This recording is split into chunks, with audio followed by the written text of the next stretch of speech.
do, do, do, do.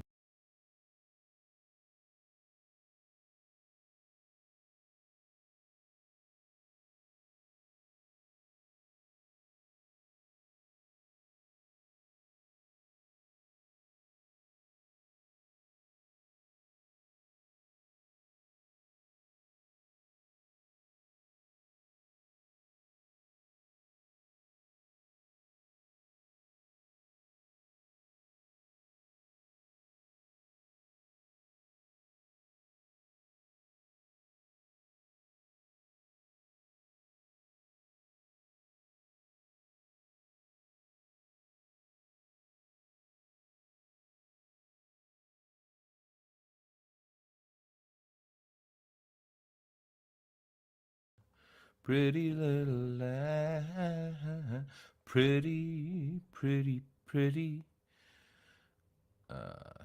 So, waiting for my start list here. Hello.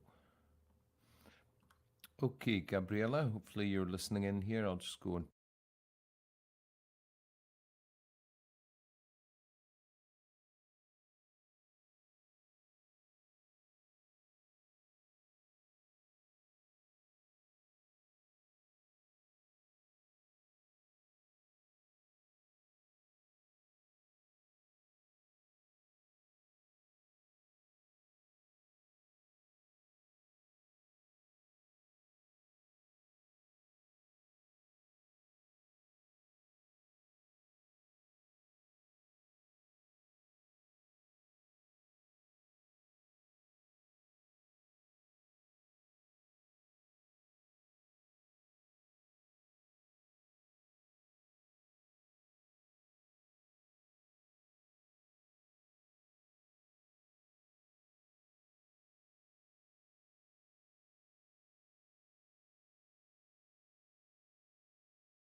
well, we're getting ready for the second run. Very similar pattern of gates. Probably a sensible move by the second run course setter not to try to find better snow. The best part of the snow is where the most chemicals are, right in the middle of the course. So a little bit of quiet talking as well. And we're just waiting for the start list to be put together. The athletes have had their course inspection and a quick chance to recover, refuel, and try to gather their energies again for another exciting run on the Canin Piste here in Selanavia.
Welcome back, folks.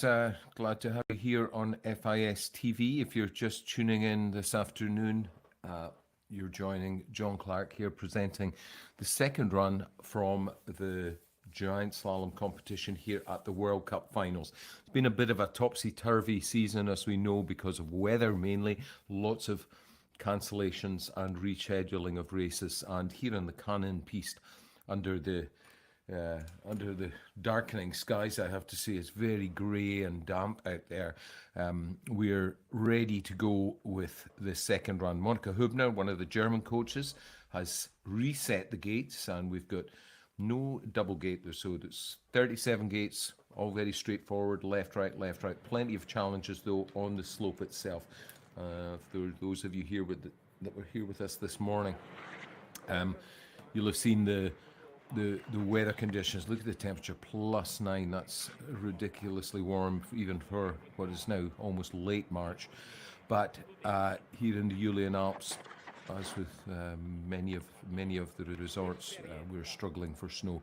I have to say, the local organising committee, the Sport for All crew here have done a great job of putting the course in order.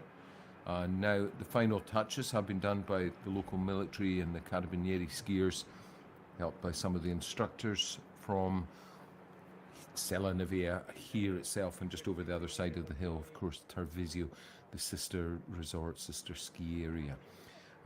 Well, we'll get things underway as normal with the women's visually impaired division, and we have only 4 competitors left.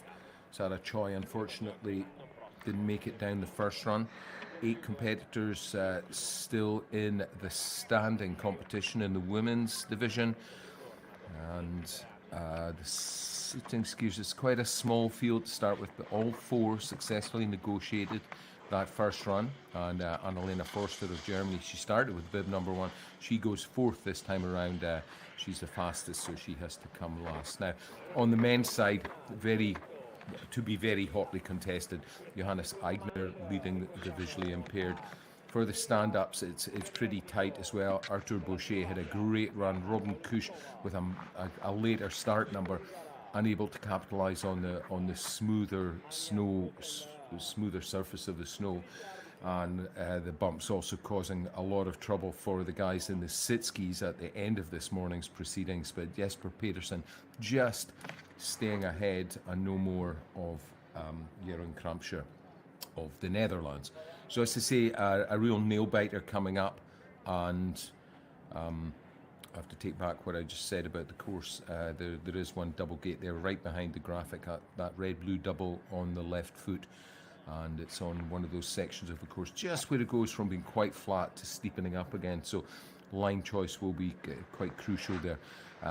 As per Alpine skiing regulations, the pattern of gates has been reset, but I think they've tried to stay close to the middle part of the piste, which has had the most salt put on it, and with these warming temperatures and the water coming present,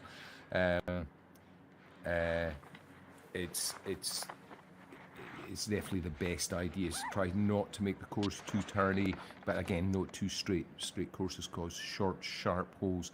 If they're too wide, then you get maybe 3 or 4 holes in the turn. So challenge for the setters as well as for the athletes themselves here. But once again, hats off and a big round of applause to the local organisers here. The LOC have done a great job of managing to host these World Cup finals under very difficult circumstances. A little bit of technical setup from me here, and don't go away, I'll be right back with you. And remember, we'll be starting in just under 5 minutes time, right on the hour, with the women's visually impaired athletes.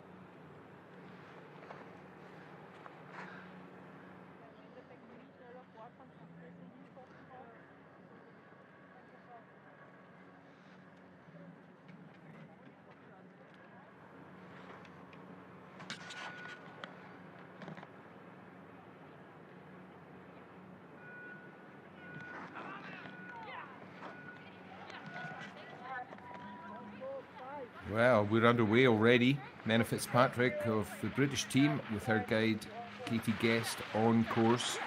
Nice smooth piste here. and chemicals look to have done their work. It looks to be a pretty firm surface for these early racers.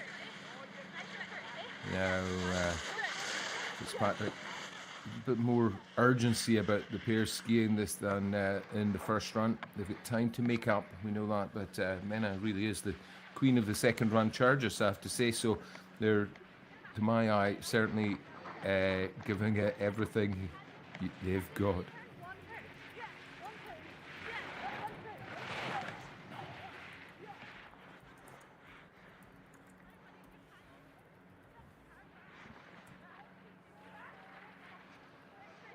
Bit of an adjustment necessary there. Communication was good, but Katie just got a little too far ahead for Menna to be comfortable on the skis, I think. They're over the line there. There's their total time, 2:02.50. That now stands as the time for the others to try to chase down. Remember, the remaining skiers do have an advantage from the first one. Great turn there in slow-mo. Cameras caught that one really well. Fitzpatrick really clean on the outside, the left ski. Now, Martina Votza on course, local skier, staying very tight like Menna Fitzpatrick. Martina's a E2 classified skier. Good work, making certain of the turns on the steeper opening section. Really, you don't get much of a warm-up on this, or where the giant slalom start is. You're really onto the steep pretty much straight away. Votza, of course, a local hero, as it were, local skier, knows the hill well, so that can often play to the skier's advantage. Just having a sense of where the terrain's going and how steep it's going to be. Around the final couple of tricky gates out of the last flat, onto the final steep. It's quite short, but it's quite severe pitch, this part. Real brave approach there, trying to get the tuck position any chance she can. She knows she has to go some to make sure that she stays ahead of Fitzpatrick. Over she goes, takes the lead. Stretches out a lead of 2.02. So, what's that? Local girl leads. Fitzpatrick second. 2 still to go in the start gate. Next up will be Alexandra Riksova and her guide Hugo Rybar. Slovakian pairing just about to launch. Here they go. They'll be followed by Veronica Aigner. Really letting the skis go. So they're taking a few chances. No fear of speed. This lady is the current champion in Super G. Conditions allow, we will have a Super G here before the schedule comes to a close next Monday, but as we've been noting, the organisers are having to make changes on the fly. Riksova leading at the split time. Halfway mark. Advantage over Votza from the first run has been grown. So on track to take the lead. Just maybe taking their foot off the gas a little through this section, and certainly wider in the turns than Votza was. Can't afford, they're in the lead right now, but they can't afford to waste or lose any time. Half a second is nothing in this sport. Over the line she goes, it's very close, and she was reeling her in, but Riksova, that's the Riksova. It's right in there, really strong run. Look at these turns, almost getting crushed on to the tails of the skis. That's the section I thought perhaps, they let a little bit too much time get away from them there. Aigner on course, Votza for Italy leads, Riksova for Slovakia second, and Menna Fitzpatrick for Great Britain sits in third at the moment. Tour leader on course, looking for a clean sweep of the season's giant slalom proceedings. If she wins this one, she'll have won them all bar last week's rescheduled event, or the last rescheduled event a couple of days ago.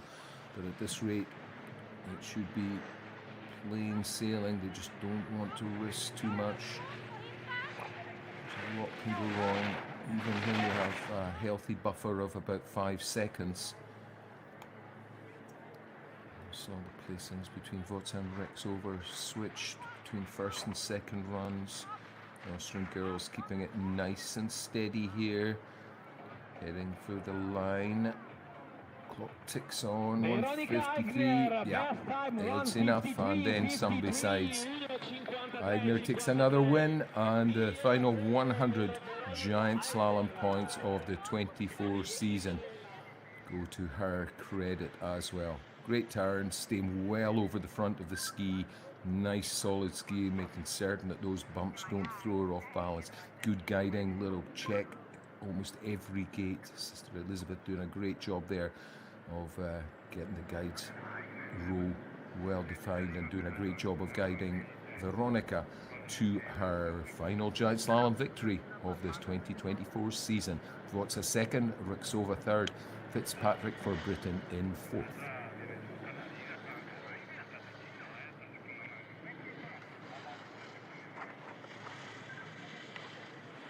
And now we'll be straight on to the women's standing category.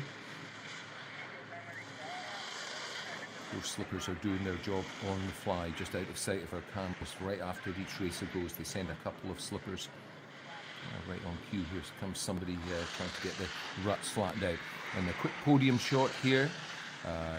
Veronica Eigner in the middle there. Martina Votsa on her right in second place with her guide Jelenia Sabadusi, and pairing Alexandra Rexova for Slovakia with her guide Hugo Ribar. All smiles there on the right of your screens. Here she is. This is the one that earned third place.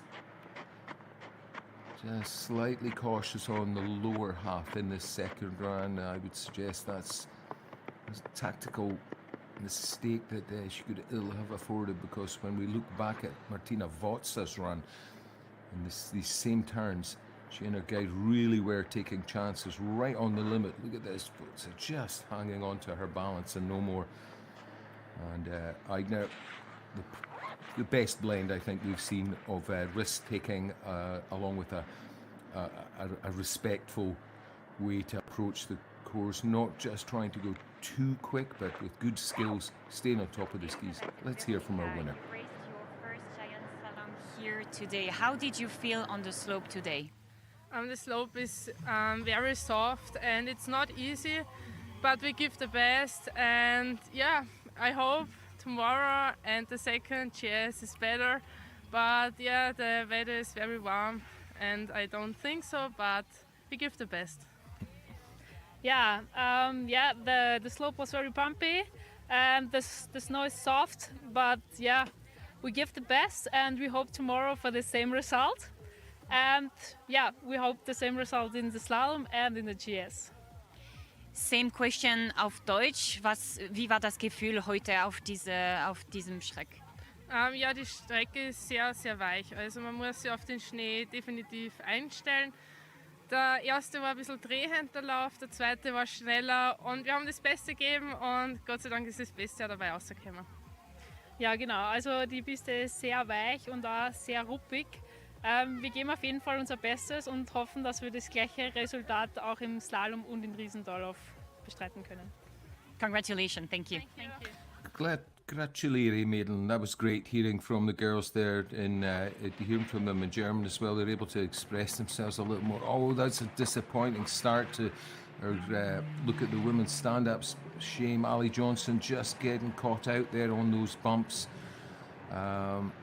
Yeah, that's the Eigner girls were saying. It's soft, but it's bumpy. Very tricky conditions here today in Selenavea.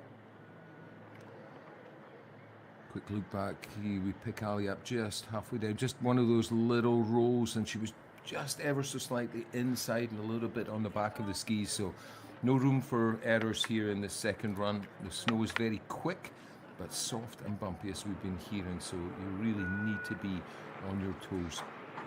Ami Hondo next up in the standing category.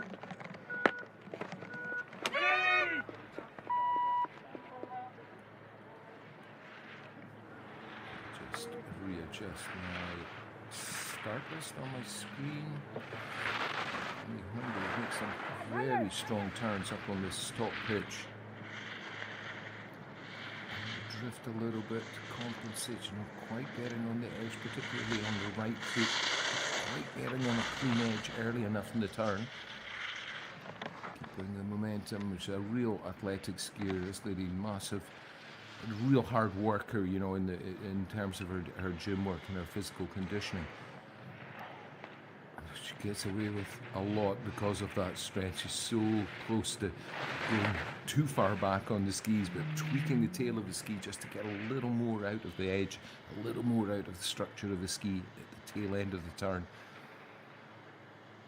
Driving forward all the time with the upper body, trying to compensate for where her weight is over this last little roll, straight away to the finish. Yeah, Hondo sets the pace now. Sul traguardo, Ami Hondo, the finish line.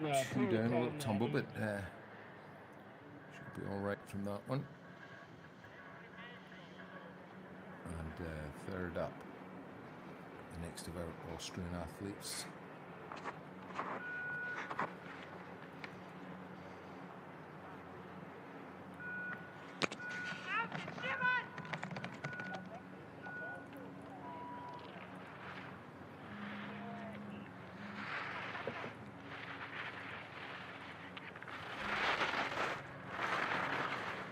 Listening to the trackside sounds from our microphones at the side of the piece, the snow is sounds like a real nasty mixture of something that's been treated with chemicals in other parts where it's really quite soft. To see how much snow is coming off the edges of the skis in some of these turns. Really at almost double figures in Celsius degrees. It really is. I wonder they've managed to get this race off at all, and clearly the right decision made to switch the scheduling and cancel the downhill competitions. It really wouldn't be safe to run the athletes at high speeds on these sort of surfaces. Eva Maria Jochel, this is on course for the Austrian team, trying to reel in Ami Hondo. It's going to be close. Wasn't far behind at the split, but that gap has grown just ever so slightly. 0.33, splitting first and second place in the early stage of the women's standing category in our giant slalom competition. It looks and sounds as if we're going to have an extra GS scheduled. I'll try to get a full update of what's coming up in the next few days before we end our broadcast. But as ever, everybody's part of the FIS family. You can find all the information about the Alpine discipline on the FIS website. And with our new FIS app, there's no excuses for not staying up to date with what's happening. So the athletes are all on their toes, waiting for changes day by day. It's been a tough old season in that respect. But right now, everybody's come as well prepared as they can to these final races, and ready to give it their last big charge. And no World Cups after this week. Some nations with national championships, but it'll be a period of testing, training, modifying equipment setups before the winter snow finally disappears, and then back to the gym for the summer months. Michaela Gosselin crosses the line. There we go, new leader. Gosselin gets into the lead with that one. And looking back at our slow-mo picks, yeah, took some risks there, managed to get a real tight line on those gates. Next up, Petite, and the distinctive orange, blue and white colours of the Netherlands. Start coach Nick gives her a shout of encouragement as she launches out. very straight here up at the top. Ooh. In with effort to try to get the ski around those turns.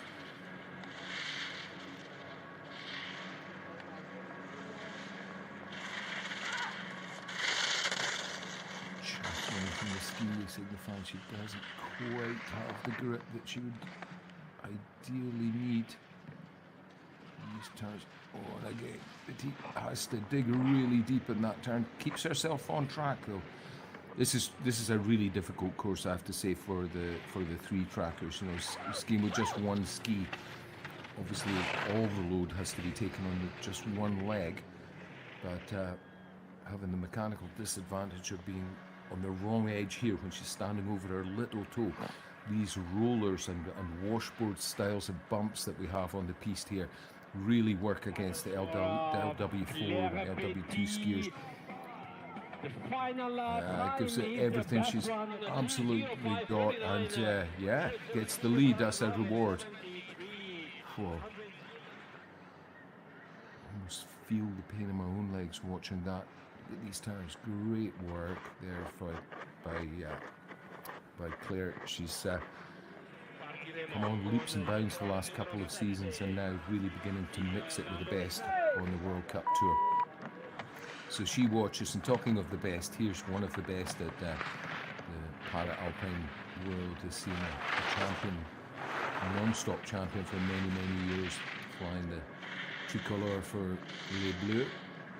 It's the French team's Marie Boucher from Teen, from the Alicante Valley, Val d'Isère, French Alps, and Boucher making short work of these rollers. No advantage in the handicapping or factoring system, no advantage from the clock for her. So racing very much in real time. Shaking, squashed low, trying to stay down, trying to break the air over her shoulders. There she goes in the full tuck. It's very straight here at the finish. Oh yeah, Carson really stretches now ahead of the other girls. No surprise there, Boucher, a new leader. She has to watch and wait just till we see. Reader will be next. Let's have a quick look at her Slalom. Just a little bit late on that red-blue section there. Here's Reader just getting ready to start.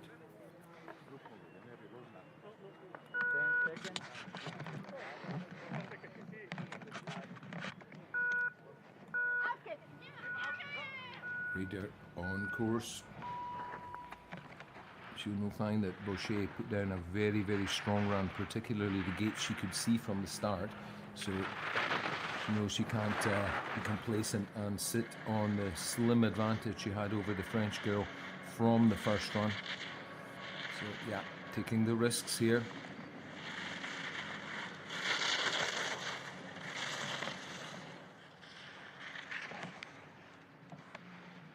It's not exactly her condition makes her less strong on the left side of her body. So consequently, these turns where she has to get across to the right of the piste, like this next one coming up, a long one. So that's, you know, the course kind of works against her in a way, more than some of the other skiers. But certainly not holding back here. Half a second at the split, still had her advantage at the halfway point. This is going to be close. Oh, it's close, but Reader hangs on, yes, by 0.35 of a second, and she is our new leader. Boucher deposed to second position for now, and the fastest skier from the first run now preparing to blast out the start gate. Eba Arjou.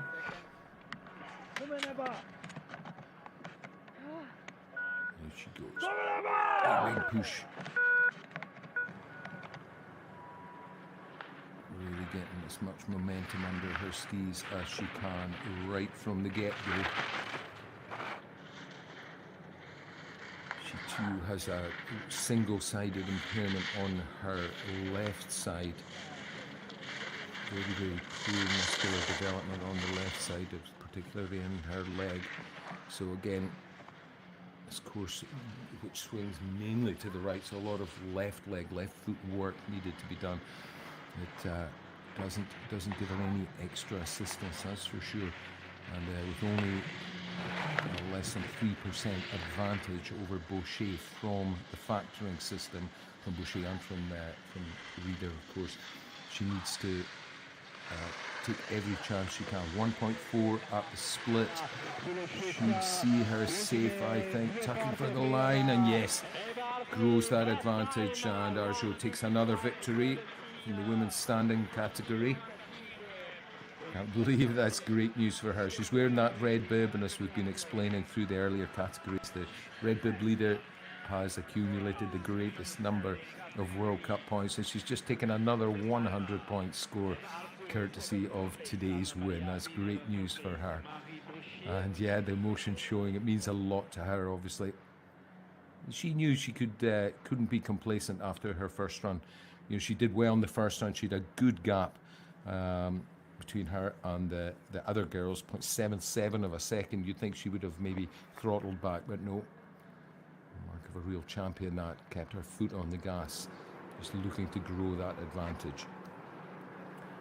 So there we go. Ebba Arjo ahead of Anna Maria Rieder from the German team. Sweden lead from Germany, and Marie Boucher gets into that third position.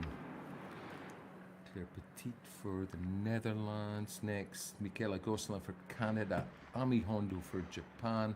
Eva Maria Jocho for the Austrian team. And unfortunately, Ali Johnson Post does not finish, courtesy of her crash in the second run. The American skier failing to make it down the course. But that was the girls getting ready for the podium there. And a quick look back at our top three once again. Third place, Marie Boucher for the French team. Second was Anna Maria Rieder for the German team. And a real champion-like run secures the win for Sweden's Ebba Arjo.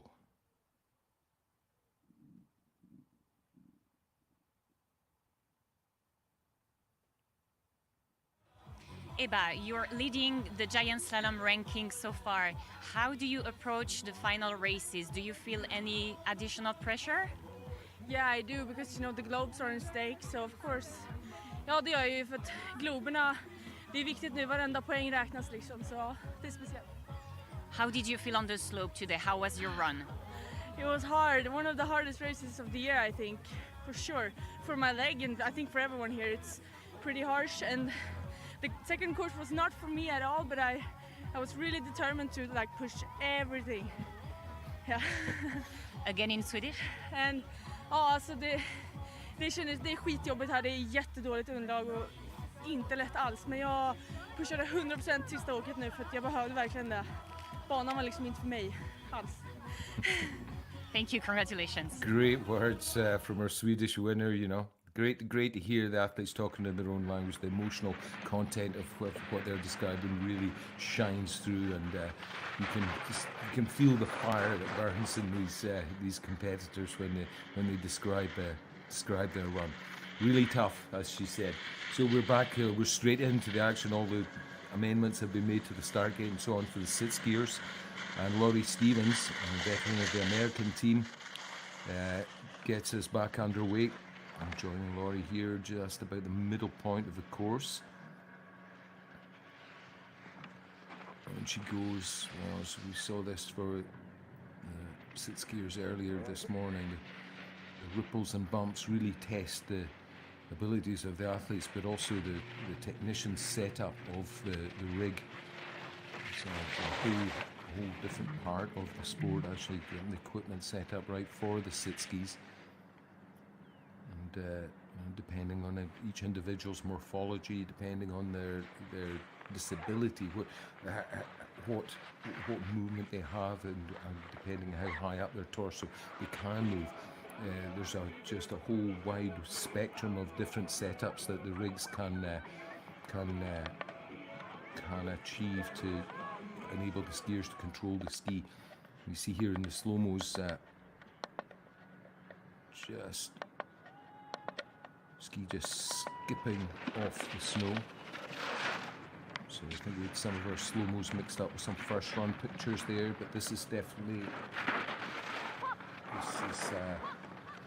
Pascal, I think it is. Laurie Stevens definitely safe in the finish area. Now this is definitely our Spanish skier. And Audrey pushing on here, looks more confident than she did in the first one, I would say. Staying on the fall line, certainly no lack of aggression. You can hear her yelling as she gets pushed directly and then directly into the turn and drifted low out of it. But that's all just a symptom of that aggression and determination that she's bringing to this run, taking chances and fighting to try to hang on to that aggressive line.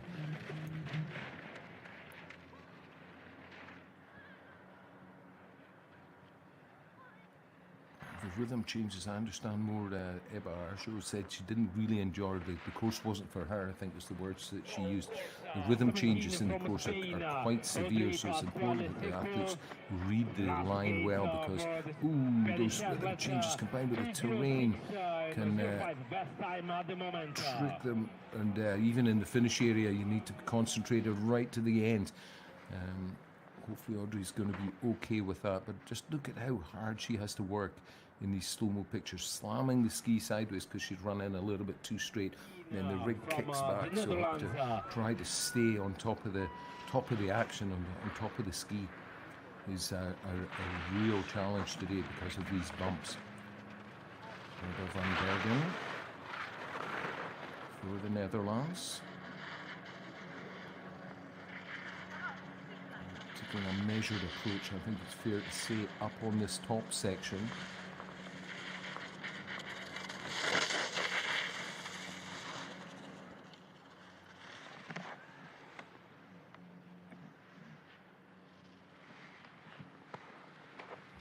Remember sitting second after the first run. Stretched her stretching the advantage over the skiers who placed behind her. Courtesy of a really smooth run. I have to say, I said a measured approach up on the top section, and I think, in all honesty, if you can maintain the speed around a slightly longer arc and use that longer arc to avoid some of the worst or the sharpest of the ruts and bumps, it looks to be a good tactic to employ. Coming towards the line, Barbara Van Bergen should go into the lead. Yes, she does. 2.10. And right now, only Anna-Lena Forster stands in the way of Van Bergen. So Barbara will be watching the next athlete very, very closely indeed. Here she goes. Great shot here from the start gate. Look how steep it is. We switch camera angles and all of a sudden it doesn't seem so steep. But when you're looking out at the start gate over the shoulders of the skiers, then you see how quickly the ground drops away. I said earlier this morning, it's just very definitely a red run. I've set courses on this hill myself and shoveled a lot of snow in the past.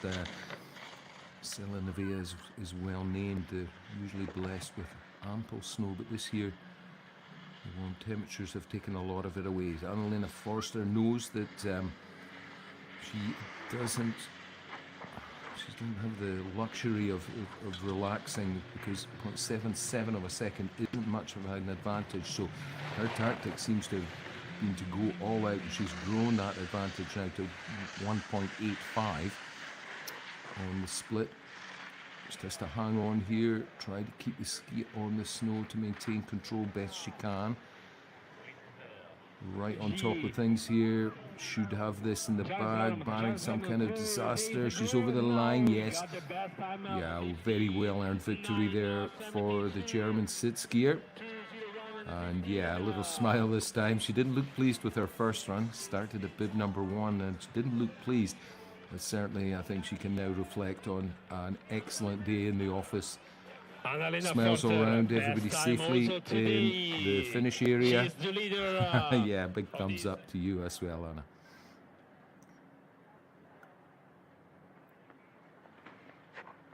she's so small. She's so slightly built. Her ski looks like it's too long for her. You know, to me, it's all, you know, even standing at the side of the hill when I've watched her skiing on the training hill and the race hill, the giant slalom skis look like more than a handful for her. But she's managed the skills and managed to attack that course top to bottom really well today. And there's confirmation. The victory goes to the German ski team in the shape of Annalena Förster. Barbara van Bergen for the Netherlands second. Audrey Pascual Seco for Spain gets third. There she is. All smiles. And bib number 15, Laurie Stevens, just off the podium in fourth for the US ski team.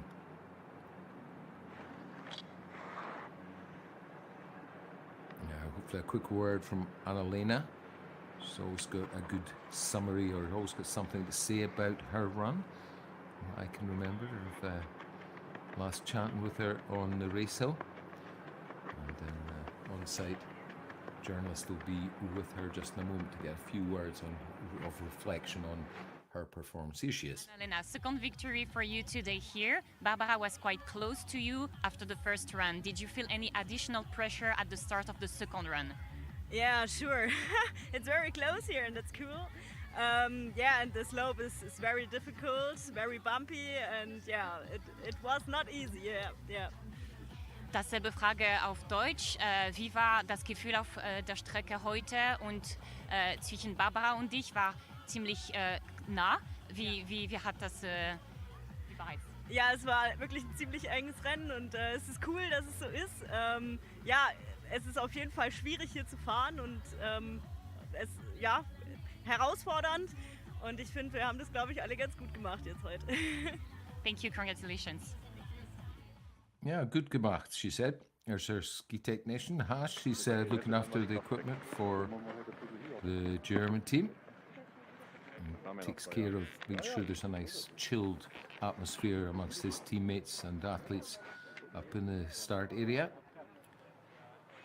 And as you can see, we're into the men's visually impaired now. That's the women's division done. Results have been decided now. The same three categories: visually impaired, standing athlete, sitting athlete, all to be contested by the men.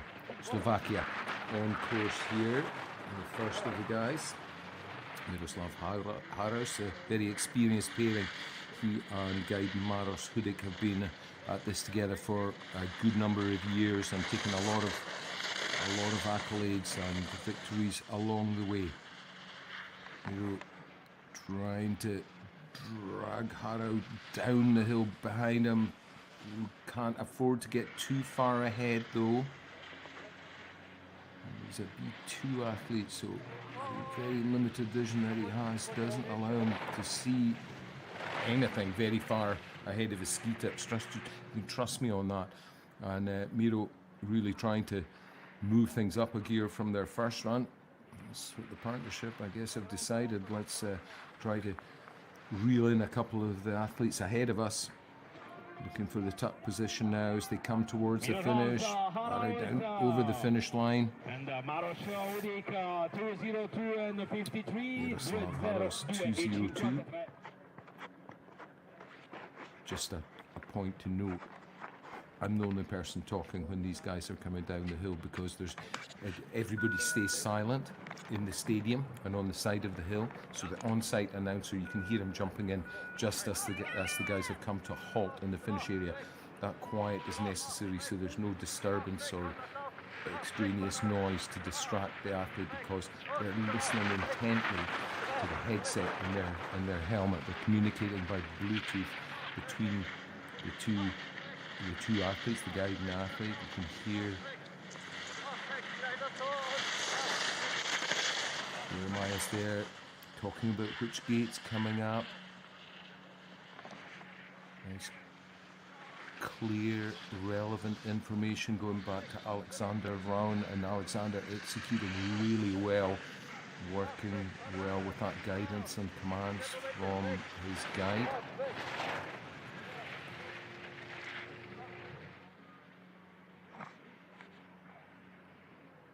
Yeah, really nice synchronous skiing coming through that midsection. Onto the final pitch. This is looking strong from the German pair.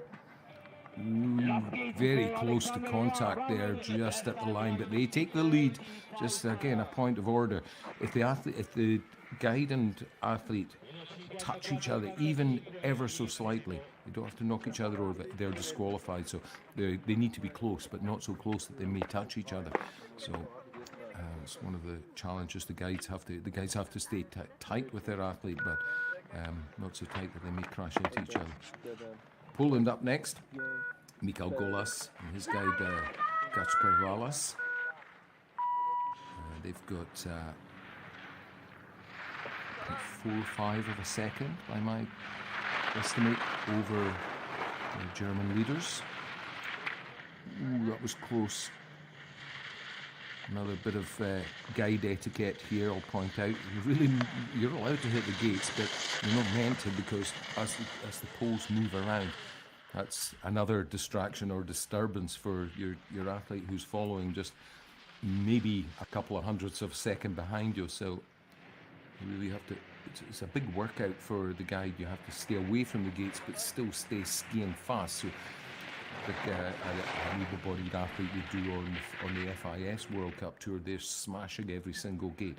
The guides can't afford to do that, so they need to be pretty athletic as well with their moves from ski to be able to set the clean line for their athlete to follow and talk to them and guide them on the way, all the way at the finish line. And there you go. The leaderboard changes again. Poland into the lead now ahead of Austria.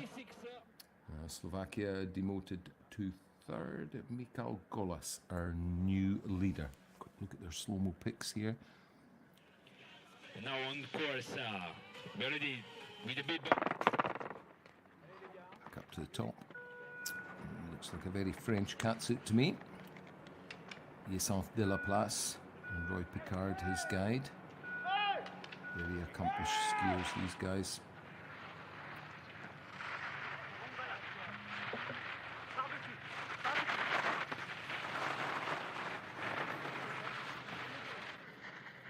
Yes, maybe not finding the front of the ski quite as readily as he would like, and on that steep section, doubly important to be more ahead of the action. A little bit more tilt forward from the ankles would help his balance and control of the ski. It's more comfortable looking here where it's a little flatter, but that gap that they had, the 0.45, has been reduced to 0.10, so they need to minimize the errors, and if they can at all, try to find some time on these closing gates.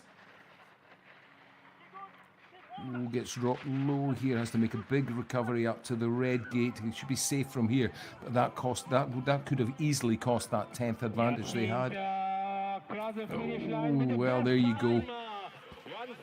They done enough, and then a bit more besides. That lower section, much tidier than he was on top, and De La Place goes into the lead by 0.60, so lost some time higher up, gain more, and that was enough of a buffer to cover for the mistakes. So we're working our way through the men here. Korea next on course.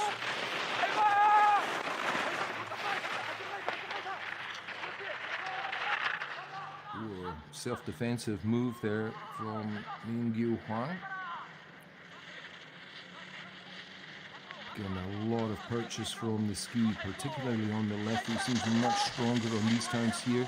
Little switch on to the right. Hopefully we'll pick them up. Here they come.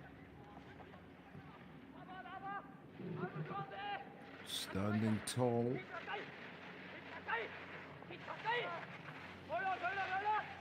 Split shows that he's trailing.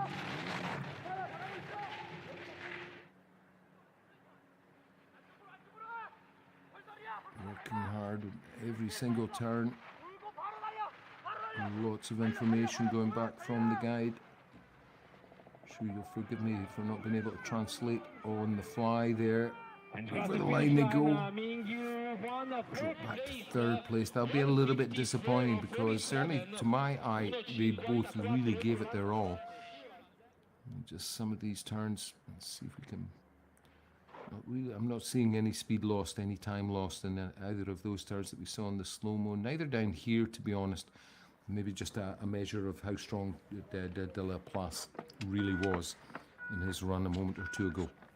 We're not done yet, though. De la Place leads, but Kalle Eriksson on course. He'll be followed by Johannes Aigner, who leads from the first run, and that will conclude the men's VI category for this afternoon. Kalle, these guys are in a rush.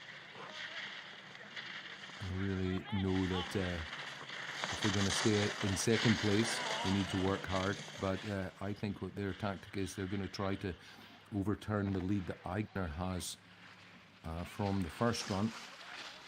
3.38 is certainly doable if they put down a real strong one. Yeah.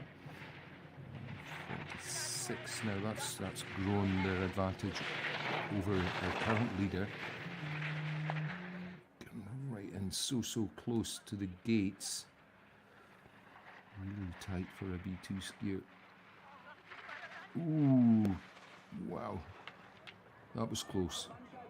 Great balance, great recovery skills from Kalle, and millimeters between them there. But a very, very well-deserved lead there. And look at the gap, 1.81. Now they have over our French skier who had been leading there. Yes, de la Place now in second. Let's have a look back at the Canadians. As I said on the way down, these guys are in a rush. They certainly gave it their all. So the Aigners will know, or Johannes Aigner rather, will know he and his guide have their work cut out. Nico Haber gets them moving very swiftly. Johannes gets dropped a little in that first double gate. Recovers well though, and he's right back on Haber's tail. Really quick through this section.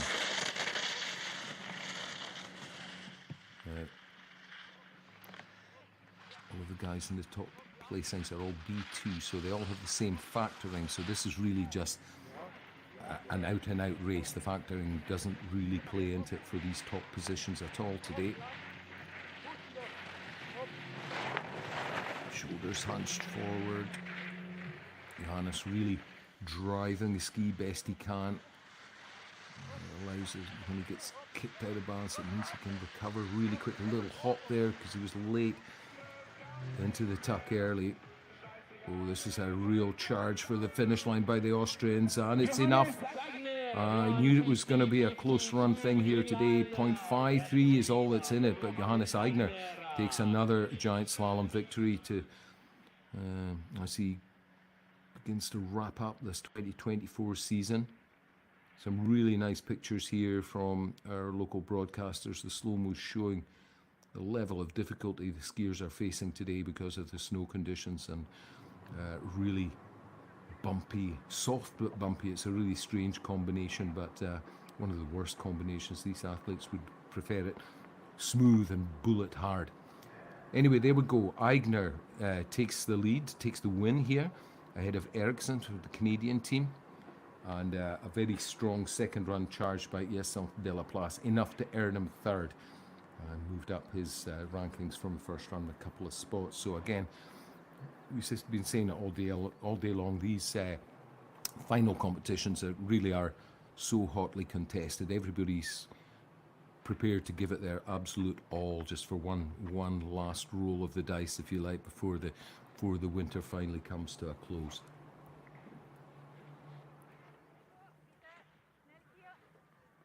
Here we go. Here's the podium.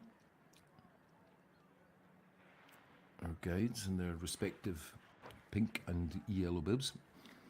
There are pink, yellow, orange, a number of different colours the guides and athletes can choose to use, and that's determined to a large extent by if the athlete does have a degree of visual acuity which can define different colours, then it can sometimes be advantageous or more advantageous to have a yellow bib or an orange bib or a pink bib in front of you. I hope I'm explaining that well enough. It's a pretty complex process. I can assure you the whole classification and the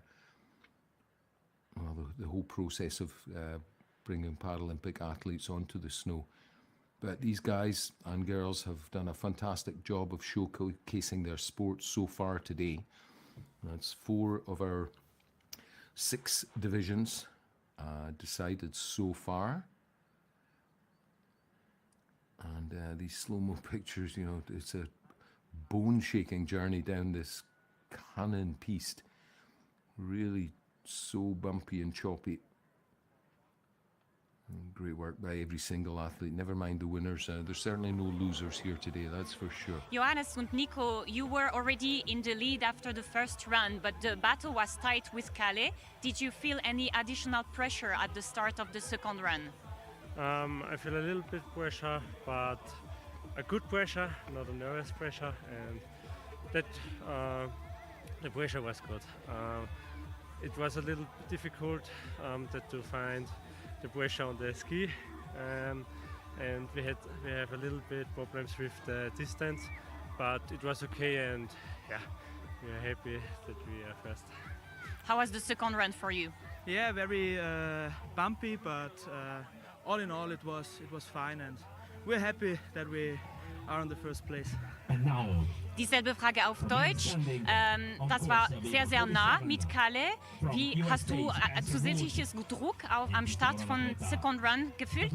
Ich sage, es ist schon ein bisschen Druck da, aber jetzt kein schlechter Druck, eher ein guterer, das ein bisschen zum Aussparen ist, aber im Großen und Ganzen hat es gut gepasst. Es war eher schwieriger, einen Skidruck zu finden auf der Piste, aber wir haben ein bisschen Probleme mit dem Abstand gehabt, aber das haben wir auch gut geregelt gehabt und im Großen und Ganzen kann man sehr zufrieden sein und jetzt sind wir froh, dass wir dann Erster geworden sind und man kann sehr zufrieden sein damit.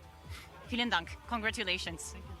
Yeah, vielen Dank. Okay, that's the men's VI category taken care of, and we're back up at the top, ready to go. Thomas Vaverka will be our first racer. I don't know what happened to Spencer Wood. He was scheduled to be our opening racer for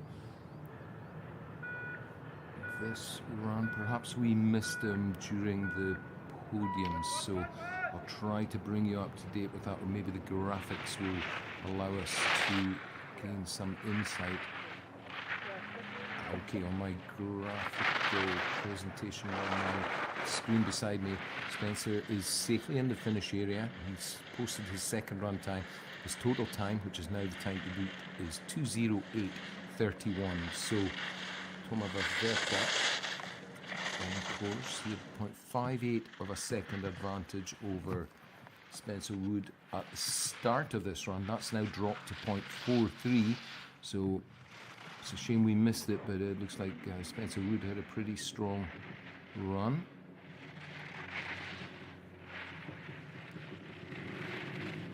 So both Spencer and Thomas here are both LW92 athletes. Now that's generally an athlete with a condition. Very often it's a CP, cerebral palsy condition, or a condition that presents similarly. So a weakness, lack of mobility on one or other side, and sometimes both sides of the body. So his classification comes out at a 9.2, and it looks like Spencer Wood did have a pretty strong run because he's managed to overturn the disadvantage that he had behind Vaverka there. So Wood leads. Thomas Vaverka, who we just saw for Poland, is in second place, and up at the top, Team USA are back on deck in the shape of Patrick Hallgren. And he's an LW2, so single leg amputee, skiing us what we call a 3-tracker. Those outriggers leave 2 tracks on the snow, and the ski leaves a 3rd track. It's pretty simple to work it out. Some of the athletes who choose to use the outriggers to clear the gates. Not so much in giant slalom, more in slalom, but the riggers really, they're absolutely necessary just for that fine touch for balance. But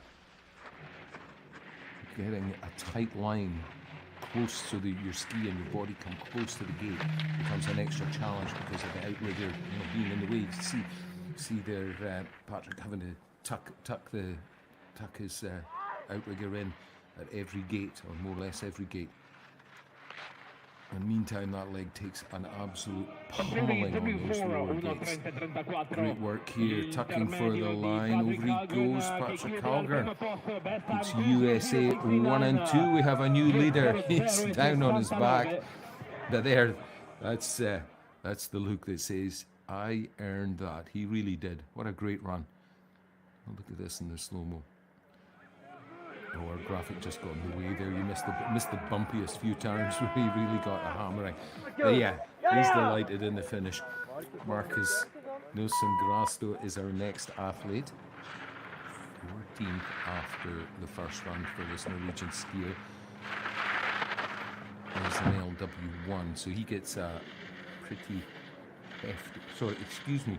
He's not. It's an LW572, so I won't go into the intricacies and complexities of the factoring system, but Marcus is a 0.578% off of the clock's actual time. So you're looking at a factored time, factoring 94.22%, and that is to allow the athletes with the various impairments to be grouped together in a way that the clock evens, or the factoring system evens out the different discrepancies. He goes tucking for the line. He's very slightly built, so when he gets down in the tuck, he can go fast. But, well, fast enough to split the Americans, but not fast enough to hang on to the lead. He's slightly built. Since I saw him last couple of years ago, he certainly put on some leg muscle, that's for sure. He's skiing a lot more strongly, so great progress there by the young Norwegian, and right now sitting in second position. Team USA, keep them coming. Jesse Keefe up next. Jesse Keefe, check my notes.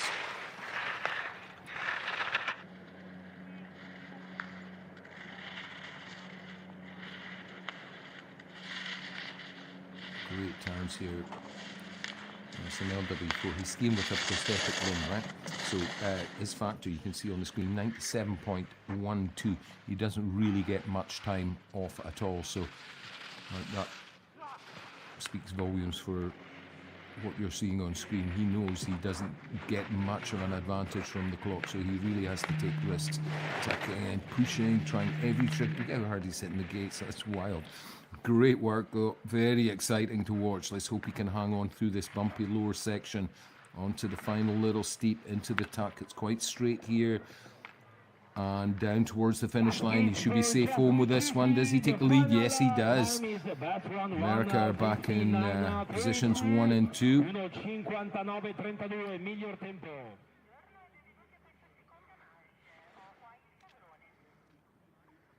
Yeah, real aggressive attacking run. Come on, Jesse, you can afford us a smile after a run like that, surely. Don't be too hard on yourself. So, USA in positions 1, 2, and 4. Norway in 3. Poland in 5.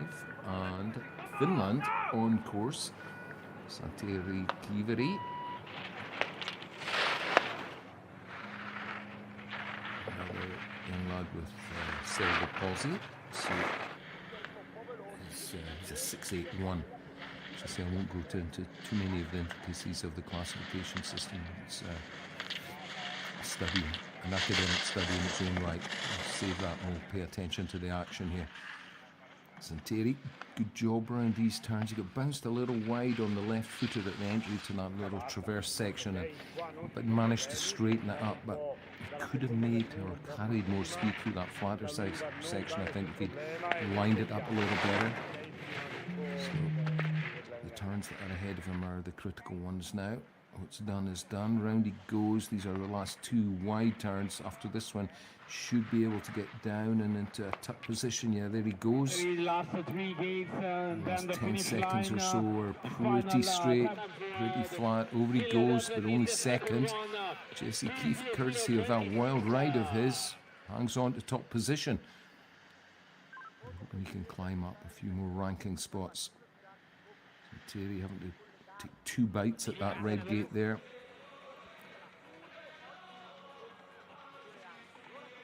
But safely in the finish area, that's the main thing. And in second position for now. This is Germany now. Christoph Glutz now. Another guy I haven't seen skiing so much as I've not been on the training his as often as I used to be, but it's something he's come very, very well prepared. A really good line management here. And it's saying something considering the difficult conditions underfoot. Real strong there. A quick switch on the red gate. Maybe just could have run that section perhaps a little straighter, but choosing just to keep the swing of the course, using them to help the rhythm and help them move from edge to edge. Good tactic, I would say. The clock, mind you, will be the final judge of. It's all good in my book, but it's ultimately what's going to be best. What's the best approach today? And the clock is the final judge of all that. Down he goes into his tuck position. Outriggers up in front of his face. Stay low. Gets a little bit low in the second last gate. They manages to depose the Americans. And Germany take the lead. Young man now, he deserves to be very pleased with his efforts. Christoph Glutz, and our new leader for the German team.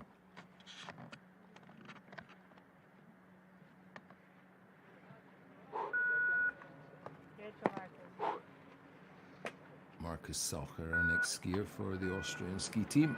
Off he goes.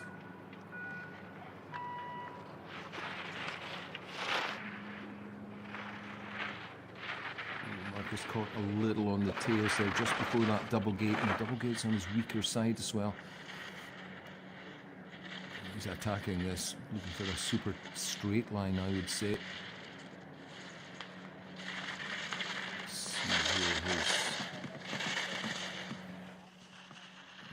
Had a good advantage over Glutz now at the top, but that advantage has shrunk. He's still, well, quite healthily ahead of the German.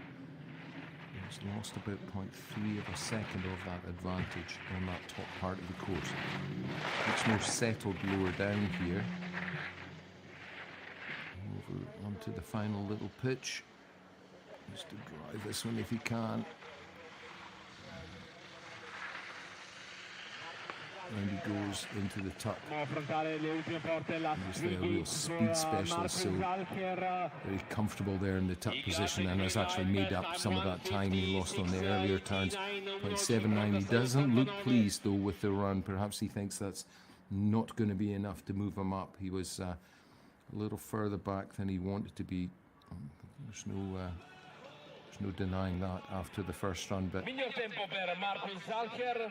yeah, a bit of frustration showing on Salcher's face there. We'll have to watch and wait to see how long he stays in top position. Here's his teammate, Tommy Grocher.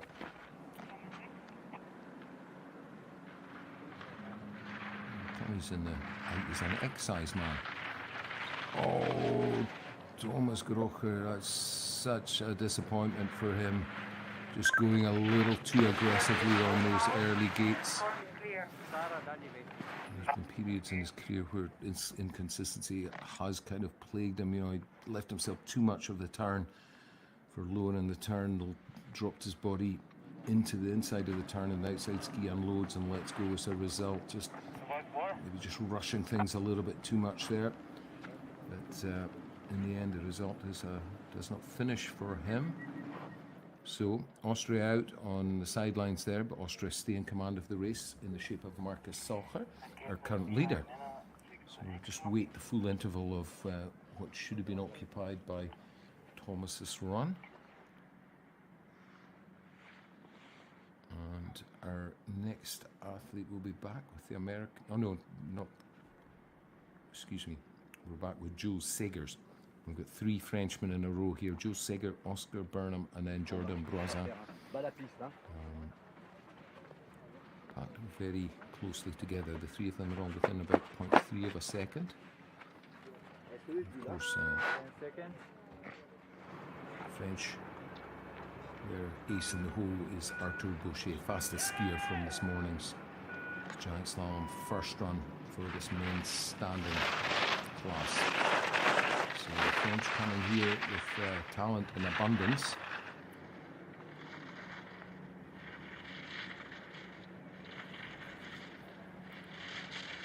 Jules Segers powering on down here. Going down to the end of the first steep section. Ooh, gets late just on that long left foot turn before the gully. It's the recovery, but I think that would have.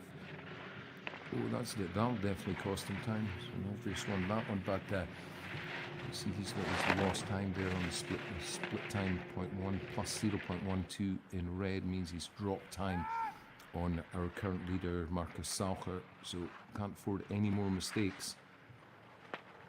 Team, Jules Seger. Jules over the line. Second, It's a close call with our cameraman in the finish area. It's tough for the guys to stop at the bottom there. There's so much soft snow just off of the main line. And just when the legs are ready to collapse, that soft snow grabs the skis, slows them down really quickly. But it's good to see.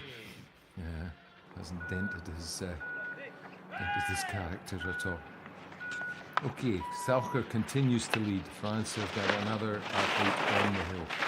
Oscar Burnham. He's an LW 682. So, see, not so strong on the left side of his body. And as we said about some of the other athletes, many of these turns, that blue one just behind us, a case in point, these big long right foot turns sort of play against athletes whose impairment affects one side more than the other.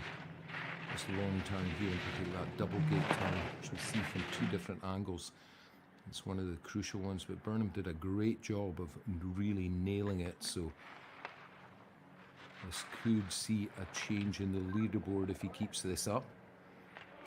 Here we go. Goes for the line, stretches like elastic man there, going for the line. 2.33 really carves out a big gap. Yeah, that's a real big gap, and I think with a run like that, maybe he can expect to move up a spot or 2. We talked about this. The next 3 or 4 athletes are really tightly bunched. Only a 10th between Jordan Broizan, who's just getting ready to launch from the first run, and then Aaron Lundström, Swedish skier, he's only another 10th or so ahead, and then Nico Pjanacic of the Austrian team, again at 500ths of the gap there. So this is a really competitive part of the field that we're looking at here. Broizan really getting stuck in on these top turns. You really almost lost it on the turn where Tommy Grocher ended his run. Keeps it going. Keep the body calm, but getting twisted out of place as he tries to keep the ski carving. His feet on this left side, that's the side he has his prosthetic on. You see it's really difficult for the athlete to unload the ski, to switch onto the right ski in his case. So that all has to be kind of taken into consideration in his tactical approach to the skiing, to the line in particular. Round he goes. He's given it everything, thrown all over the place. Hopefully he's going to make it safe from here. There we go. Just in behind Oscar Burnham. We knew that run of Burnham's was strong, but Broizan goes, wow, where did my teammate pull that one out from? He certainly left it all on the hill, Jordan Broizan. give a big heart to you as well, Jordan. Nice smile and well done on the hill today. No matter what placings anyone ends up, there's, like I said, there are no losers on this hill today. Aaron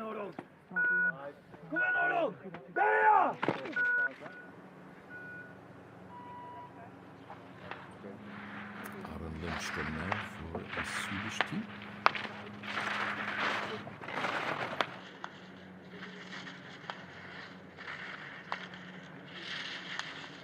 His impairment isn't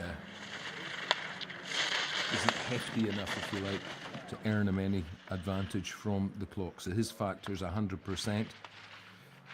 So he has to go 100%. That run of Burnham's is looking stronger and stronger. He's overturned the advantage that Lindström had, and now the Swede trails by 0.64 at the midway. I'm going to have to go some to overtake their French leader. Great turns through here, I have to say. That's the best line I've seen anybody ski through this so far in the second run. It's tricky there, it's very straight, and if you can take a risk, then there's time to be found, but not enough for Lindström to take the lead. He goes second though, 0.78 the gap. Again, that sort of underpins the strength of Burnham's run in my book.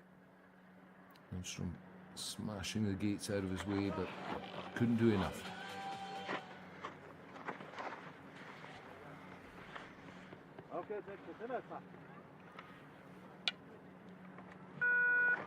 Kopajancic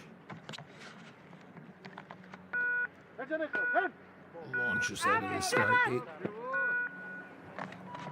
Big push up to speed straight away. Before he was in the second gate, he was at full speed. Nice job there on that double, which saw the end of his teammate Tommy Grocher's run. Church letting the skis run. He's a real good glider, so the straighter sections of the course will suit him. I know that for sure. Comes into this a little bit late, so can't thread the needle, as it were, through that straighter section. Keeps the advantage there. Slimly it may be at 0.38 of a second. Just in a bit direct there, had to chop the gate off and make a little adjustment at the tail end of the turn. Now, last chance to point the skis straight and glide as he goes for the line. This is going to be so close. Oh no, didn't quite make it. Such a tight competition. Oscar Burnham, courtesy of that blistering run that he put down, hangs on to the lead. Kopajancic just a little untidy in one or two spots on the course and unable to capitalise on what was a really strong first run.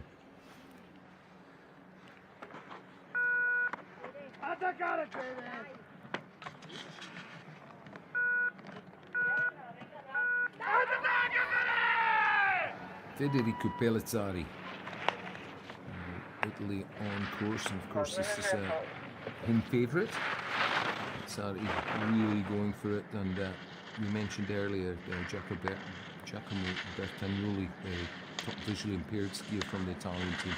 He didn't start today. I've been told by my local contacts that he's got a cold flu, so unable to perform at his best. So he's sitting this one out. Giacomo, sorry you're not making it today. I hope you're tuning in on FIS TV to watch your teammates and competitors here in Sella Nevea.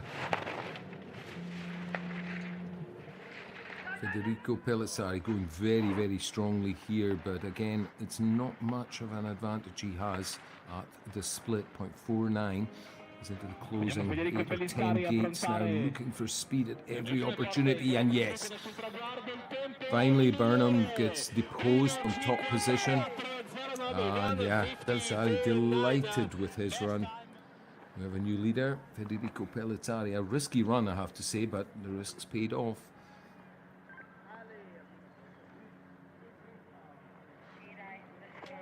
Two more to go in this category. Swiss skier Robin Kusch will be next. And then our leader from this morning's first run and tour leader, Arthur Boucher, will wrap this one up for us. Robin Kusch of Switzerland on course.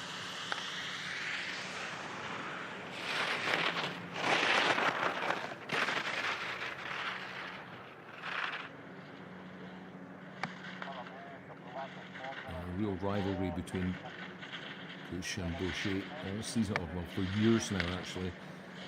Two young guns on the up and up.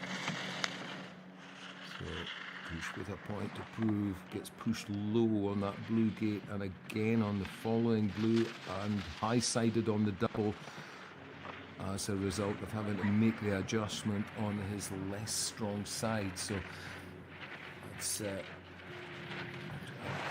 section that was less than ideal for Robin. Battling on though, the body language tells he's still fighting this one all the way to the line.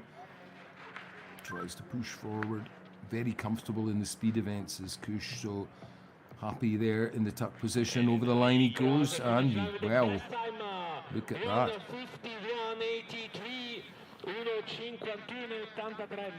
Opens out a real big gap. These skiers at the very, very top of the sport are really in a league of their own. Look at the recovery Kusch makes here. He gets bounced almost clean off the course. He now has about a 1 minute wait to find out if that's going to be enough to first put pressure on Arthur Boucher and force a mistake, and second, quick enough to stay ahead of the Frenchman. So Boucher on course, looking quick up in the top section, but in a risky position, I would say. He's very much on the tails of his skis. Trying to adjust that before he gets to the really bumpy sections lower down, because a bit like Kusch, he's a bit late onto this section, but we're able to make quicker moves from foot to foot. Boucher, I think, has limited the damage there. And the tips of the skis rising up in the transition between gates, so riskily near the tipping point, and we may lose balance, get forced all the way back. That's the job there though. Pushes the knees forward and stays on top of those very bumpy turns on that final pitch. So Boucher goes to the line, should have this. Yes, he does. And it's a big, big gap. Red bib wearer, tour leader, stamps his authority all over that second run. This is where he was getting bounced around, but look at the angle of his lower leg. He's managed to adjust his position, get forward and control his balance, control his position over the skis. So looks like, yeah, Boucher tops that one out with a win for France.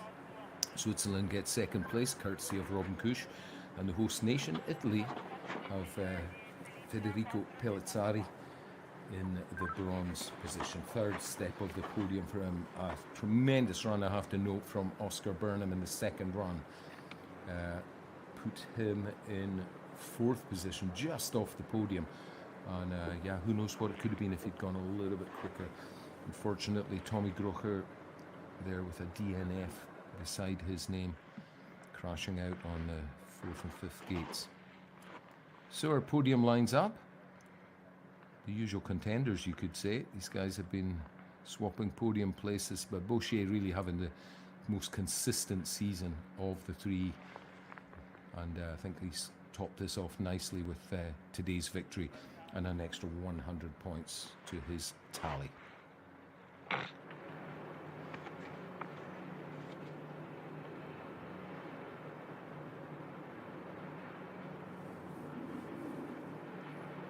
Hopefully get a quick word from our winner here before we switch to the men's sitting category. Arthur, another win here today. You're the leader of the Giant Slalom ranking and also of the overall ranking. Do you feel more pressure during this final week? How do you approach this final week? No, it's again a great battle with the other and with Robin. He did an amazing work yesterday, and so it was really hard with the snow in my legs, but the axial line was difficult to take, but it was really great, and it's really great to win here. Bravo.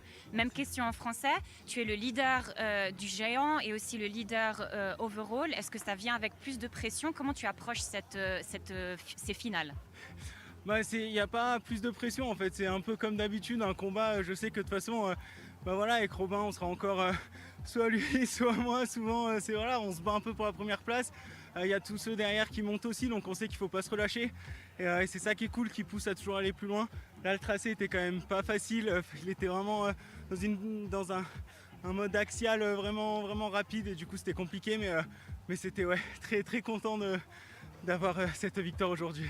Merci beaucoup, bravo. Merci. Ouais, félicitations à toi. And Arthur, they're saying, in his French interview, saying about the changes in pace, changes in rhythm of the course, much as we saw. I think that'll play a big part in this division that we're just getting into here with young Billy Dravitsky, our Kiwi skier. The mono skiers, sit skiers, they don't like the extreme rhythm changes, so this course is going to be extra challenging for them. Never mind the bumps and changeable snow conditions. Billy's doing a good job battling bravely up there on the top section. Struggling to hold on to the ideal line, but he's on course. A big adjustment there on the long left footer into the gully. We talked about this, a great experience for a relative newcomer to the World Cup Tour here to make it to the finals. It's not exactly, oh, just what's on his mind there. Did he stop? Well, I guess he got away from one of the course marshals. It was some recovery, I have to say. He just needs to keep this steady. There's only a few tricky turns, and that's one of them, but he's run out of luck here. Whoa, that's brutally painful to watch. That's so disappointing. Just on the last of the tricky turns, Billy goes out of the course, so Dravitsky's race is run. That's a shame for the Kiwi. He was doing so well. I hope we get a chance to see those recoveries again in our slow-mos. Our slow-mo camera is right where he was, so stand by for some demonstration of skills. He's run a little bit low from the blue gate, so he's coming in super hot to this red, has to do a lot of the turn in very little time, drops the rig in as deep as he can, loses contact because too much weight's gone inside. But just as he went out of the frame there, you could see the left edge of the ski picking him up. But ultimately he wasn't able to fully regain balance and ended up reversing out of the course. So that's a little disappointing that first of our skiers doesn't make it to the bottom, but everyone else stacked up, ready to go. There's always a lot of upsets and surprises in the sit ski division. That's just a given. And on days like this, when we have difficult snow conditions or changeable snow, and particularly when it's soft, it really is hard to control the ski through the rig.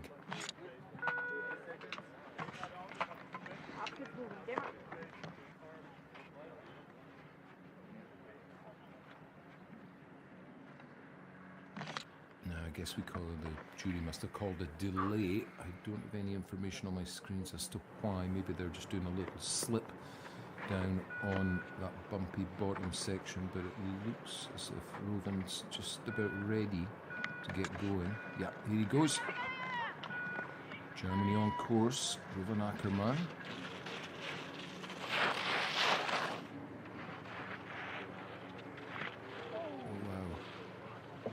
It's wild up on the top there. Got it settled down now. He's found the sweet line. Has to make a big adjustment here though. Costs a bit of speed, but the main thing is he's still upright.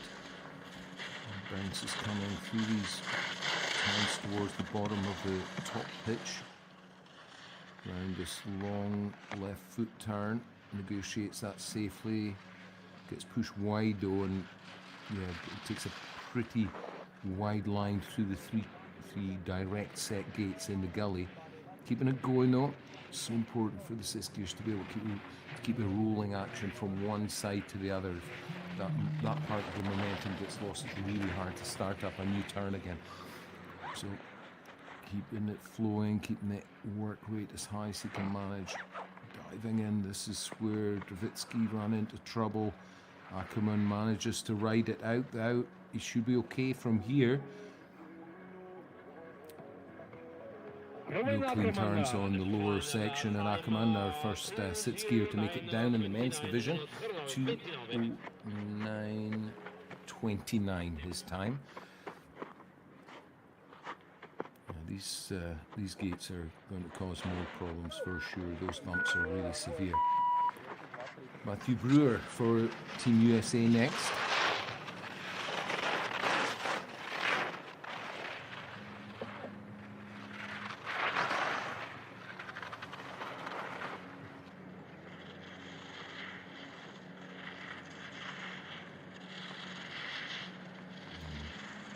Mirror image of what he did in the first run. Real smooth action from turn to turn here from Matthew Brewer. Those skis rolling from edge to edge.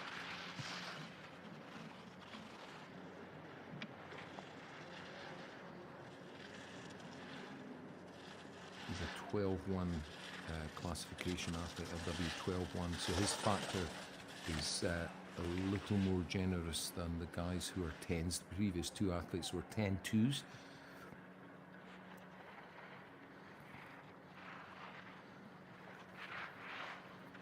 Nicely done. That's the way to deal with those bumpy turns. Get nice and early and then be running on the fall line when you go over the bumps, and they interfere with the direction to a lesser degree.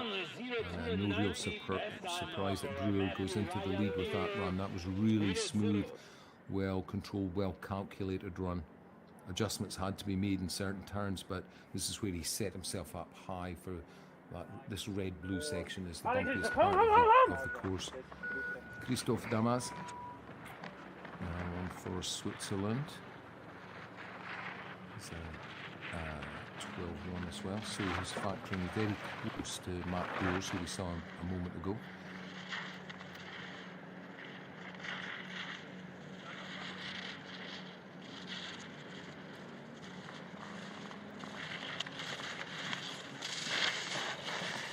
Attacking line here. Clearly looking to make an impact on the standings. 3.59, certainly putting some clear air between he and the competitors who are in the finish area. Little skid there and a bit of a check. It costs about maybe a tenth or so. He's got another little adjustment before this. Sit down, he'll set himself out. Here come the bumpy gates, this red and into this blue. Good job through there. Final red on the bumpy section and just coming off of the steep, negotiated well. Damas going as hard as he can for the line and yet takes the lead.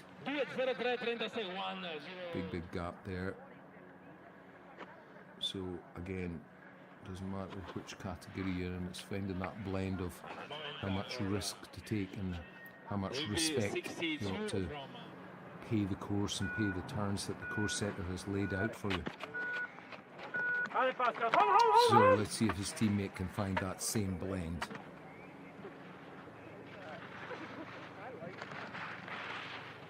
Quite a gap between the pair from the first run. Second and a half or so.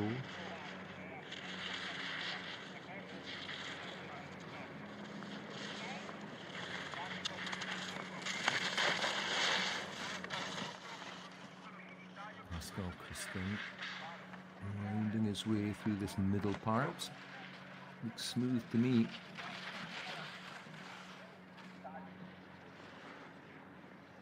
Smooth and clean skiing.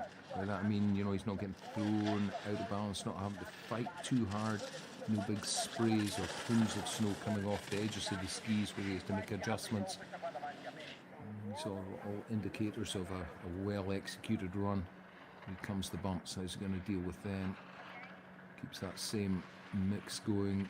It's chopped around a little bit in the third of those bumpy turns, but this should be good enough to hold on to the lead or move Switzerland into positions 1 and 2. There you go.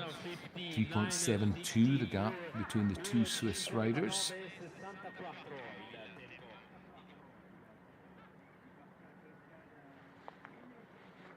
I think we're seeing that. I think I used the phrase well measured run. He's had the approach well figured out.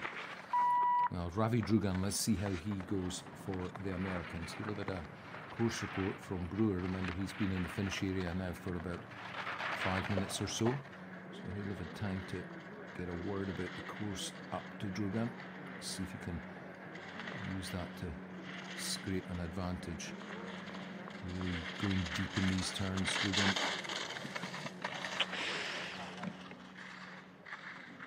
Ooh, big adjustment there.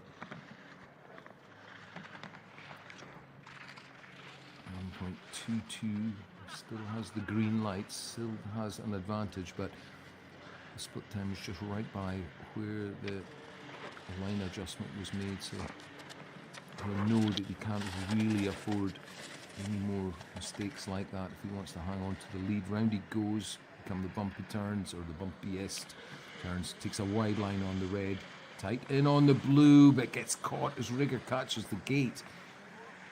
That could have been a really good tactic, but unable to pull it off, got hooked up in the blue gate. Look how wide he went on the red to set himself up for this important final pitch. I don't think he quite got the ski rolled onto the edge early enough.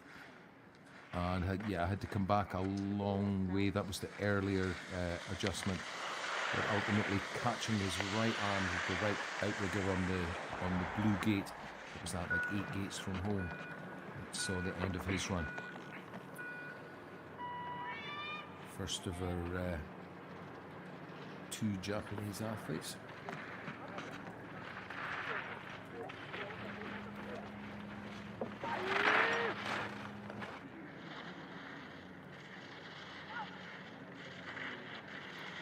Keishi Suzuki, super experienced competitor. Ooh, pushing it to the limit here and almost a little beyond. It's a difficult place to make a recovery, but look at the speed he's still carrying, really moving quickly. Didn't that experience we mentioned, you know, using it to putting it to good use, but that was, you know, a really wide line around the double right footer.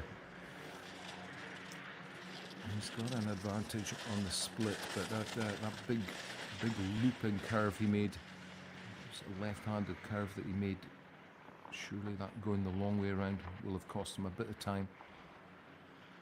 Here we go, final bumpy section, doesn't pose any real problems so bad, some kind of disaster. Takeshi should, yep, there he goes into the lead. The gaps are now opening up, 3.73 between Takeshi Suzuki and Pascal Christian. Japan very much in command of the race now, courtesy of Suzuki's run there. A good close-up shot there of the rig doing its work, absorbing the shock and trying to keep the ski on the snow for the athlete.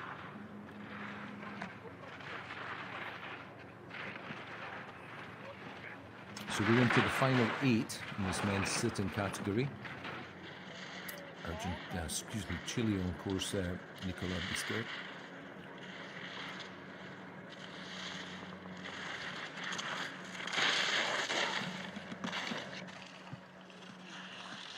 Wow, this is a wild ride. Taking risks, not content to be in the top 10. He's looking to try to move things up. Sitting 8th, remember, after the first run. And, well, in the 1500s. Over Suzuki, so you know, the experience of Suzuki, when another skier gets hooked up with the outrigger, I'm just going to say he'll know that Suzuki won't have left him any wriggle room, so he knows he has to charge this run if he's to stay in contention. Pretty wild ride there, but let's see what the clock says about it all. Come the line, there you go.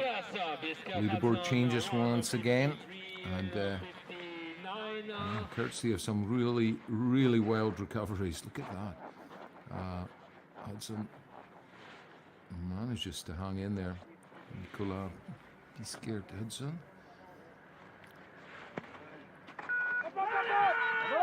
Yeah, Argentina this time. 100k planté. Another exciting skier to watch. He's come in leaps and bounds since he joined the tour a few years ago. Sure you won't mind me saying that. Super straight line up here is really flying. Taking the challenge to the rest of the field, I would say. He's got to try and stay on top of it though. Wide there, brings it back on the red into the blue. That's good, really good skiing here, and the rig doing a fantastic job, or the skier and the rig combined really doing a fantastic job of maintaining control there. I would say in terms of speed across the snow, you're looking at the fastest of the 6 skiers so far. A bit offline here though, and making the adjustment costs him a big touchdown, almost grinding completely to a halt. Look at that, just on the very last serious turn in the course. Oh, does he no, he couldn't hang on after that. That was more or less grinding to a halt, unfortunately. In here just a little too hot. Has to drop in, try to make more of an angle if he can. Gets the turning force generated, but that little pop into the air means he comes down onto the snow a little bit late to get the ski working for the next right-hand turn.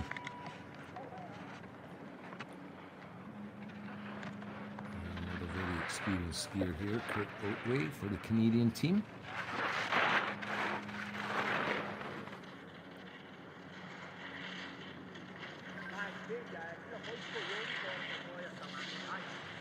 Sixth place after the first run. So Oatway trying to hold off the charge of the relative youngsters like of Pedersen and Krampshire and De Langen. It's a kind of mixture of the old guys now versus the young guys. So we've got Oatway and Di Silvestro, a young gun, Taiki Mori, and a couple from now, kind of old guard, but then all these young guns in amongst them, causing the heat to go up. Wow, look at these turns from Oatway. He's such a deceptive skier. You only really get a true understanding of how skillful and how fast he's going when you're standing right at the side of the course. He's so smooth, but when you see him going in the air, you get an idea of how quick he's really going. Well, there you go. Experience counting for a lot here today with this tough, bumpy course. Kurt Oatway, your new leader for Team Canada. Nice little drift into that red gate.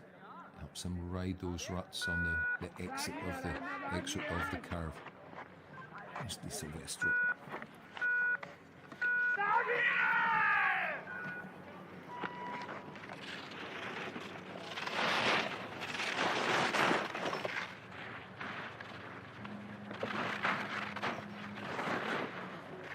Awesome skiing on this top section, no fear whatsoever on this very, very steep top 30 odd, almost 30-second section. It's a real baptism of fire, or whatever you like to call it, out of the start gate, and until this point really the course doesn't flatten off at all. And look at the pace he's carrying onto this flatter midsection. So he comes into the gully here, really going quickly.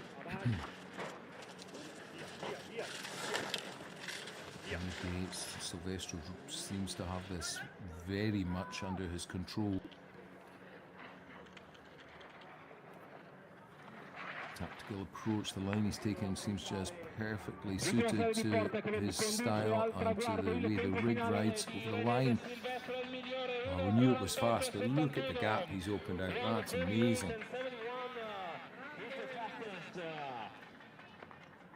He was only 200ths ahead of Oatway when he started this run, but he's taken a full 3 3¾ seconds off of the Canadian with that run. So Italy take the lead here on home snow in Sella Nevea. Now we're moving into the top 4. Taiki Mori first up of those.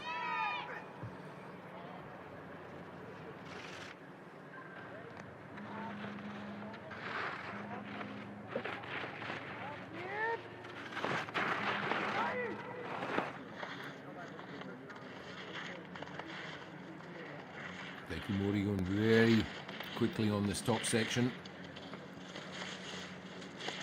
Certain of the turns, managing the turn shape well. I'll let the clock make the judgment though. This is too close to call for me. It's only point. Well, he had about 0.2 of an advantage, but that's been overturned by, well, when you do the arithmetic, almost a full second. So again,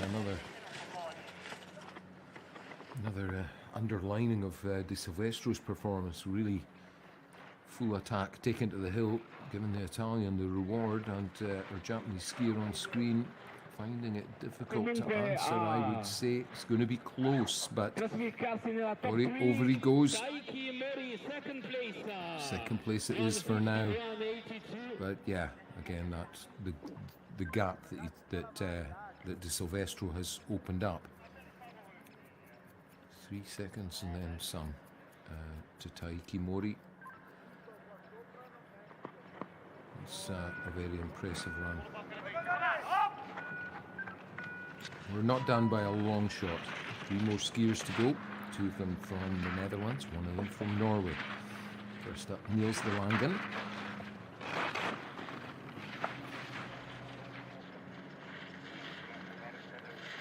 Such a nice touch on the ski. He's able to drift a little when he wants to. Really fine control. He and Crampshire, great teammates, good training partners as well. But their style and technique is quite different. That was a big recovery, and it's a question of will it have cost them? It definitely will, but it's a question of how much, because 0.99 of a second at the split is not a lot in this game, and that was another error by De Langen. Now he has to fight. It's offline as well, but through the most difficult turns, should make it to the finish. Can he get De Silvestro off the podium, top spot? No. Second it is for De Langen. Those mistakes costing him. So Italy hang on to the lead. Netherlands second, Japan in the shape of Taiki Mori in third for now. 2 to go. Jeroen Crampshire next up.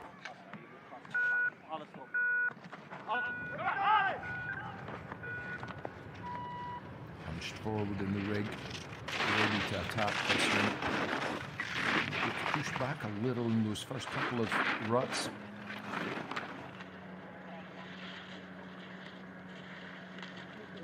He's got 2 tasks. One, to try to overtake De Silvestro, but also he needs to try to put a little bit of pressure on Jesper Petersen, who's just about to start. He's only 22 hundredths ahead of Petersen, and he knows fine that the Norwegian can turn up the heat just whenever he wants to. So looking good, certainly according to the splits for Crampshire. For the errors that De Langen made down here, but he cleans this one up beautifully into that red gate at the top of this section, sets himself up very well for these tricky bumpy turns on the final little pitch. Now he should be safe, should make it to the line. I think we have a new leader. Over he goes, 1.33 the advantage. Yeah, that was a strong run by Crampshire. Great effort by De Silvestro though in his second run. He sits in second now, but just have a look at the skills that the 2 Dutch skiers have. They really are complementary. One's a riskier ride, one's a smoother, but between them they really encapsulate what great sit skiing is all about. And then of course Norway have their say in the matter with Jesper Petersen. Here he goes.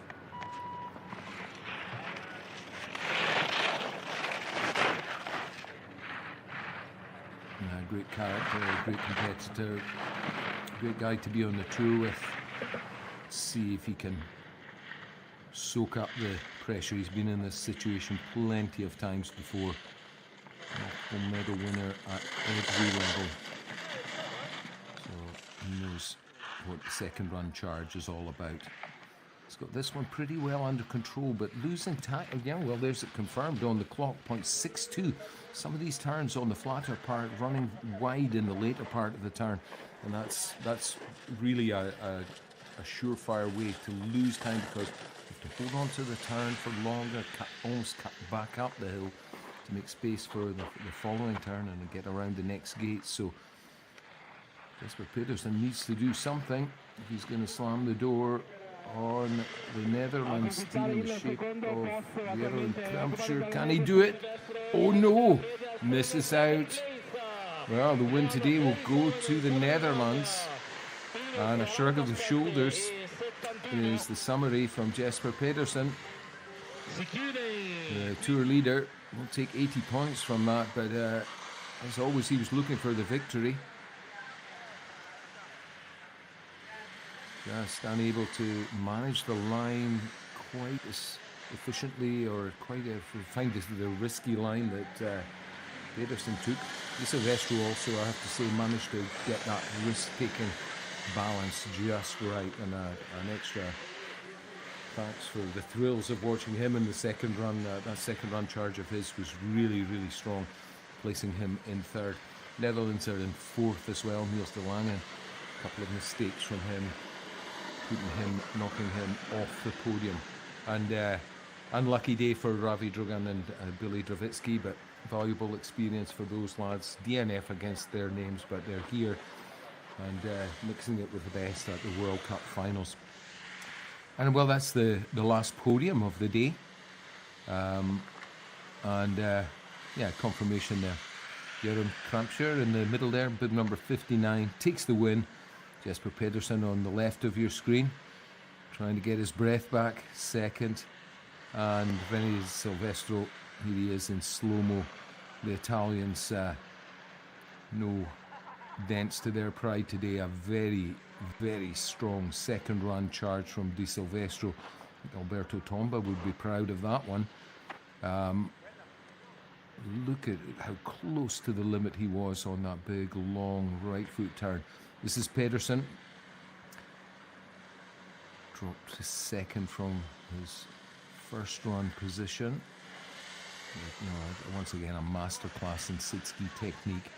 But this is the way to take risks. That was one of the small mistakes that Kramscher had. But look at this.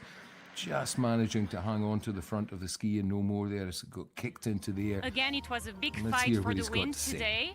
Can you tell us more about your mindset before the second run, and then how did you feel on the slope? Mindset is basically the same as the first run. You know it's going to be really bumpy. We are one of the last ones of the whole circuit that have to start. So the course has been very wrecked, but it's basically sit strong. Got to be early everywhere, and otherwise, just avoid all the messy snow. So that's the mindset in front of it. Yeah. Okay. Again in Dutch. De piste was echt super hobbelig. We zijn als sitskiers de laatste die naar buiten komen. Het was gewoon vooral heel erg de hobbels ontwijken en de snelheid in de ski proberen te houden en de snelheid naar voren in plaats van omhoog te krijgen. Dus, maar ik ben echt super blij. Ja. Congratulations, thank you. Did he say hobbelig? That's a new Dutch word on me, but it certainly sums up in the feeling that it gives of how rough that course looked. It really, really was a tough challenge for the guys in the sit-skis, for everybody today. This cannon piece, it's named after that big cliff there, actually, if you wonder why it's called a cannon, because it looks like a dog's tooth.